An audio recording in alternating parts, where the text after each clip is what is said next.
ബലാത്സംഗ കേസിൽ രാഹുൽ മാങ്കൂട്ടത്തിന് മുൻകൂർ ജാമ്യം. 23 വയസ്സുകാരിയുടെ പരാതിയിൽ രജിസ്റ്റർ ചെയ്ത കേസിലാണ് തിരുവനന്തപുരം സെഷൻസ് കോടതി ജാമ്യം അനുവദിച്ചത്. രാഹുലിന് മുൻകൂർ ജാമ്യം അനുവദിച്ചതിനെതിരെ അപ്പീൽ സാധ്യത പരിശോധിക്കുകയാണ് അന്വേഷണ സംഘം. ബലാത്സംഗ കേസിൽ പ്രതിയേർക്കപ്പെട്ട രാഹുൽ മാങ്കൂട്ടത്തിന് താൽക്കാലിക ആശ്വാസമാണ് രണ്ടാമത്തെ കേസിലെ മുൻകൂർ ജാമ്യം. ആദ്യ കേസിൽ ഈ മാസം 15 വരെ രാഹുലിന്റെ അറസ്റ്റ് ഹൈക്കോടതി തടഞ്ഞിരുന്നു. ഇതിന് പിന്നാലെയാണ് 23 വയസ്സുകാരിയുടെ പരാതിയിൽ മുൻകൂർ ജാമ്യം ലഭിച്ചത്.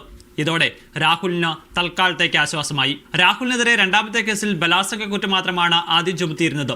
ദേഹോപദ്രവം ഏൽപ്പിക്കൽ, പിന്തുടർന്ന് ശല്യം ചെയ്യൽ, തടഞ്ഞുവെക്കൽ തുടങ്ങിയ വകുപ്പുകൾ കൂടി പോലീസ് ചുമത്തിയതായി പ്രോസിക്യൂഷൻ കോടതിയെ അറിയിച്ചു. വിവാഹ വാഗ്ദാനം ചെയ്താണ് പെൺകുട്ടിയെ വിളിച്ചു വരുത്തി പീഡിപ്പിച്ചതെന്ന് തെളിയിക്കുന്ന രേഖകളും കോടതിയിൽ ഹാജരാക്കി. യുവതിയും രാഹുൽ മാങ്കൂട്ടലും തമ്മിലുള്ള വാട്സപ്പ് ചാറ്റുകളായിരുന്നു ഇതിൽ പ്രധാനം. പ്രോസിക്യൂഷൻ നൽകിയ തെളിവുകൾ വിശദമായി പരിശോധിച്ച ശേഷമാണ് തിരുവനന്തപുരം ജില്ലാ കോടതി രാഹുലിന് മുൻകൂർ ജാമ്യം അനുവദിച്ചത്.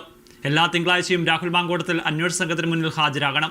സാക്ഷികളെ സ്വാധീനിക്കരുത്, തെളിവ് നശിപ്പിക്കരുതെന്നും ജാമ്യ വ്യവസ്ഥയായി കോടതി മുന്നോട്ട് വെച്ചിട്ടുണ്ട്. രാഹുലിനെതിരെ ആദ്യം രജിസ്റ്റർ ചെയ്ത ബലാത്സംഗ കേസിൽ തിരുവനന്തപുരം ജില്ലാ കോടതി മുൻകൂർ ജാമ്യം നിഷേധിച്ചിരുന്നു.